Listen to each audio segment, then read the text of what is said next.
दोस्तों, आज हम आपके लिए एक ऐसी खतरनाक भूतिया कहानी लेकर आए हैं। उसे सुनने के बाद आज रात को आपको नींद नहीं आएगी, तो चलिए शुरू करते हैं। यह कहानी एक लड़की जो कि 9th क्लास में पढ़ता था उसके साथ की थी। उसका नाम अजय था। अजय पढ़ाई में एक एवरेज लड़का था और उसके ज्यादा दोस्त वगैरह भी नहीं थे। और उसके पिताजी की एक गवर्नमेंट जॉब थी, जिस वजह से उसके पिताजी का ट्रांसफर होता रहता था। इसी तरह जब पहले 9th क्लास में था, उसके पिताजी की ट्रांसफर एक छोटे से गांव में हुई अजय की खोजना, क्योंकि उसके ज्यादा दोस्त होते नहीं थे और वह इंट्रोवर्ट टाइप का बच्चा था। तो उसने सोचा गांव में जाकर वह एक नई इमेज के साथ दोस्त बनाने की कोशिश करेगा और एक नई तरीके की लाइफ जीने का उसे मौका मिलेगा।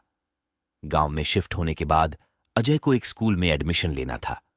गांव में इतने अच्छे प्राइवेट स्कूल नहीं थे, इसलिए अजय ने बगल के एक छोटे से शहर के एक नामी स्कूल में एडमिशन ले लिया। यह स्कूल काफी बड़ा था, पर उसकी फीस काफी कम थी। अजय ने सोचा कि वह यहां पर दोस्त बनाएगा और उसने कोशिश की, पर यहां के बच्चों ने उससे ज्यादा कुछ दोस्ती नहीं की, क्योंकि अजय उसे तरह का नहीं था जो कि बाहर घूमने वाले बच्चों में ज्यादा वह अपने घर पर ही रहता था। फाइनली एक दिन वह जब क्लास में बैठा था, उसे एक नया लड़का दिखाई दिया। उसने सोचा कि इसे तो मैंने पहले कभी क्लास में नहीं देखा। वह लड़का भी उसकी तरफ देख रहा था और स्माइल कर रहा था। इसमें भी स्माइल की और ये कुछ पढ़ने लगा। थोड़ी देर बाद वह लड़का आया और अजय के बगल में बैठकर बोला, तुम इस स्कूल में नए हो? शायद अजय ने बताया कि उसने इसी साल इस स्कूल में एडमिशन दिया है, और उसने पूछा कि तुम्हारा नाम क्या है और तुम्हें भी मैंने पहली बार ही देखा है। उसने कहा कि मैं कुछ दिनों से स्कूल नहीं आ पाया क्योंकि मैं गांव गया था छुट्टियां मनाने। वैसे मैं यहां नर्सरी से पढ़ रहा हूं।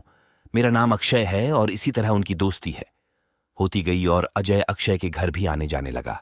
लेकिन कभी भी अक्षय अजय के घर नहीं आता था। एक दिन जब अजय अक्षय के घर पढ़ाई की करने के लिए गया था, तो बारिश होने लगी और बारिश बंद ही नहीं हुई। अक्षय ने कहा, अजय, आज रात तुम यहीं रुक सकते हो। और अजय रुक गया और सुबह उठा तो उसने पाया कि घर एकदम खाली है। उसने सोचा शायद अक्षय कहीं बाहर होगा। इसमें अक्षय को आवाज भी, लेकिन कोई नहीं दिखाई दिया। फिर इसमें सोचा कि मुझे आज स्कूल जाना चाहिए और वहां से मैं अपने घर पर भी इन्फॉर्म कर दूंगा। ये छोटा तो उसके पास खुद का मोबाइल नहीं था। स्कूल पहुंचा, वहां पर इसको अक्षय दिखाई नहीं दिया। इसने एक और लड़के से पूछा कि तुमने अक्षय को देखा क्या? आज वो स्कूल नहीं आया? इस लड़के में कहा, अक्षय अक्षय नाम का कोई लड़का हमारे पास में है ही नहीं। तुम किसकी बात कर रहे हो? उसने कहा कि वह जो मेरे साथ रहता था ना, इसके साथ में टिफिन वगैरह बैठकर खाता था और खेलता था। यार, क्या बात कर रहा है तू? तो अकेला बैठकर टिफिन वगैरह खाता है ना, और ज्यादातर अकेला ही रहता है। तेरे ज्यादा दोस्त हैं ही नहीं, शायद तू अकेला अकेला बात करता रहता है।